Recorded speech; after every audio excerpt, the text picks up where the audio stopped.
So listen, everybody's talking about WrestleMania and all the headlines that have come out of it, but there is one piece of business that I think jumped off the page to me off of Logan Paul's podcast.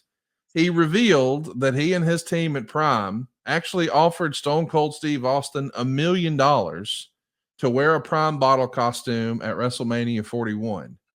Of course, he says Austin turned it down without hesitation. Logan was even quoted as saying, "Bro, we offered Steve $1 million to be in the Prime bottle. He didn't do it. Oh, he's not the guy. I don't care what the number is. He's not getting in that bottle ever."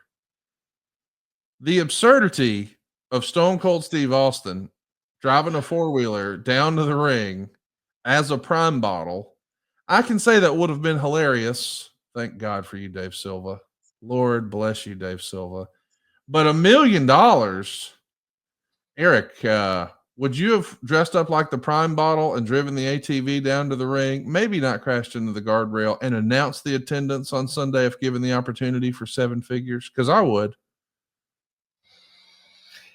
I mean, I probably would, but not probably. Who am I kidding?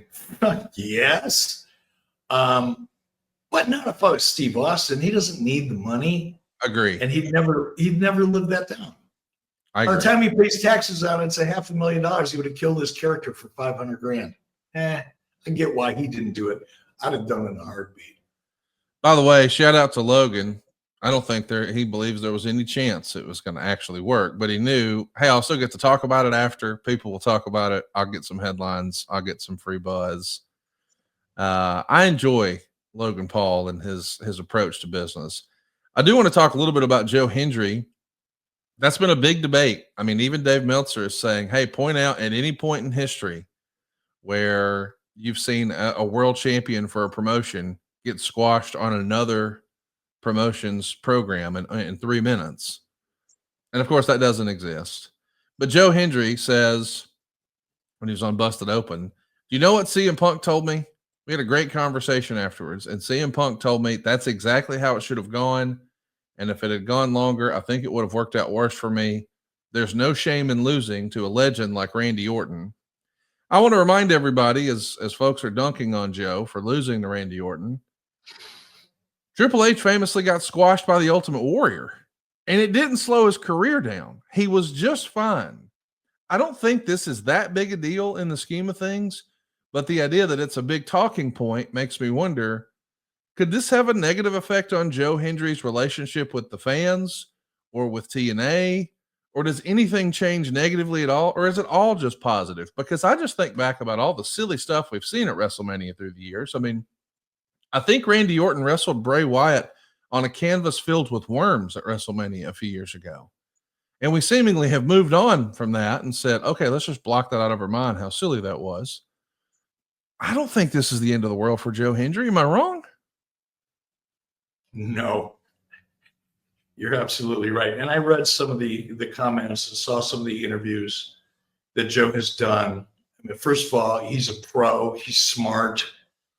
He had a great opportunity, and he not only handled it well in the ring, he's handling it really well outside of the ring, which to me tells me everything I need to know about him as a pro and somebody that I would want on my roster.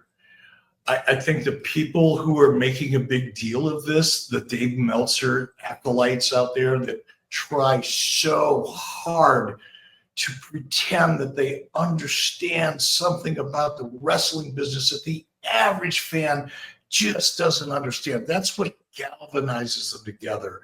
These low frequency thinkers who've never really done anything or will ever really accomplish much other than being really active in the internet wrestling community and sharing their take on what should and shouldn't have happened with Joe Hendry, and looking back in history and trying to find a similar situation is the dumbest low-hanging fruit, low-frequency thinking that one should come to expect on the internet.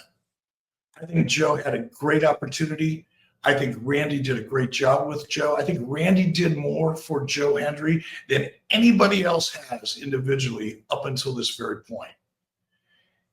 Joe's future is very bright. Unlike the people that have a different take on this whole thing, their future is what it is, and they'll be on the internet, claiming to know about professional wrestling and communing with Dave Meltzer for the rest of their uneventful lives. That's their world. That's who they relate to.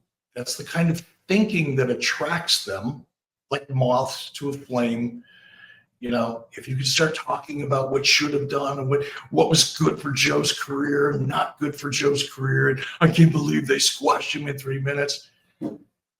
He's on a rocket ship. Now, it may be a slow rocket ship. It may not be the speed of light, but Joe Hendry made a name for himself at WrestleMania, and he'll continue to build on that. More importantly than anything else, he not only did a good job in the ring, he's doing such an outstanding job outside of the ring. And his head is on straight. Thank goodness he's not one of the dirtbags that are following Dave Meltzer on the internet and think like he does, because this guy would have never gotten out of stocking shelves at a Walmart. Good for him. We should talk about some other news and notes around WrestleMania. Of course, we saw the Austin footage. I think that everything is okay. I feel like that young lady who maybe took a tumble or had a fall on the other side of the barricade, she seems to be all right. Thankfully, nobody was hurt. But the POV of that footage has released, and wow, what a cool perspective that is. I think we may have that to show you here, Eric.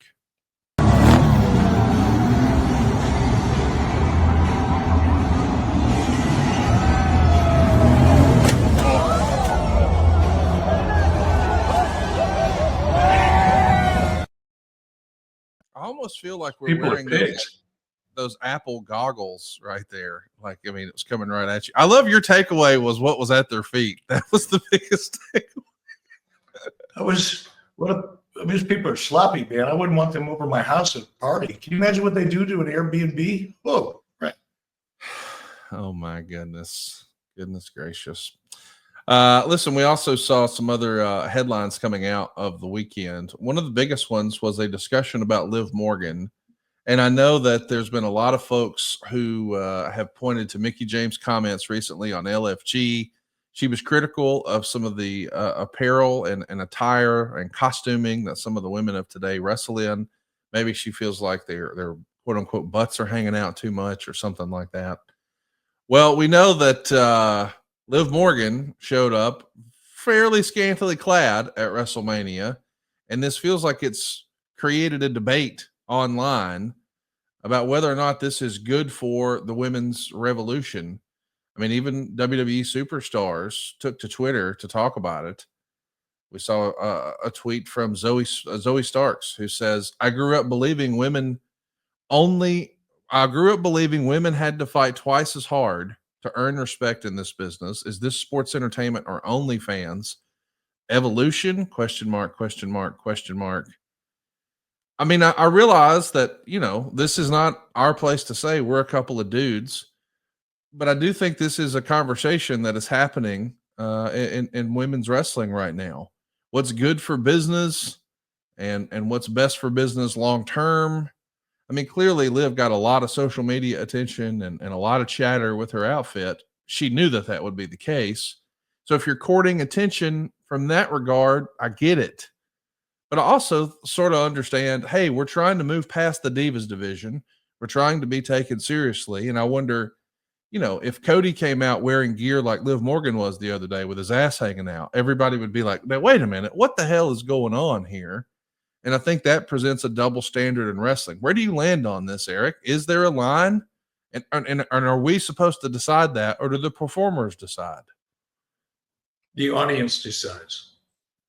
That's how it works. It's entertainment. And I don't disagree necessarily that there's a line where it becomes distasteful. And look, I love half-naked women as much as the next guy. I'm not taking any kind of moral position on it. But if you step back and, okay, we're talking about wrestling, obviously. We're talking about Liv Morgan and WWE and WrestleMania in this case. But if you look at any other form of entertainment, you've seen Dua Lipa lately? Do you know who Dua is? Mm-hmm. I mean, it is what it is. The music industry, the entertainment industry is getting more and more provocative in every way. I think it's more of a reflection of the culture than it is necessarily an isolated issue within WWE or even within wrestling. It's a reflection of the culture. That's where the culture is going. And if you skate where the puck is going instead of where the puck has always been, you're going to be bumping up against that line of good taste, because that's what pop culture does. I don't think about it any more or less than that. If that's the direction of mainstream entertainment, which it is, you got actors and actresses showing up at the Golden Globes in see-through dresses. Yeah. I mean, at what point do we just stop picking on professional wrestling because it suits our social media narrative and it gives us something to talk about and get likes or dislikes about? Hang on now, Eric. I mean, I'm not trying to cut you off and be argumentative here, but a lot of those movies that are at the Golden Globes and the Academy Awards and the Emmys, they're not marketing toys to children. Like, I've never seen Minnie Mouse, twerk that thing in a thong. Never seen that once. I've never seen, the Little Mermaid pop out in the bikini or looking like she's doing some OnlyFans thirst trap posts. Never seen that. Well, WWE is targeting 18 to 49-year-old males, like most sports. Or sports adjacent, I guess is the right way to say it. That's their target audience. Yes, some kids watch it, just like some kids watch a lot of things that are very, very provocative, that aren't necessarily targeted towards kids. I think it's unfair to say WWE targets kids. WWE has a young audience, to be sure, but I think their core audience and their target is clearly 18 to 49-year-old men in particular. Double J, Jeff Jarrett, here to tell you a little bit about the nonstop savings happening over here at SaveWithConrad.com. Are high credit card balances holding you down on the card? If you're looking to give a guitar shot to your credit card debt or give your home the push it deserves with some upgrades and remodeling, you need to go to SaveWithConrad.com. That's right, SaveWithConrad.com. Conrad and his team are routinely helping My World listeners save $500, $600, $700, even $800 a month. Oh, did I mention you get to skip your next 2 house payments? Take a cue from The Last Outlaw, because if anybody knows how to get the bag, it's me. Strut on over to SaveWithConrad.com today and see how much money you can save for free. That's right, it's SaveWithConrad.com. NMLS number 2129, equal housing lender. SaveWithConrad.com.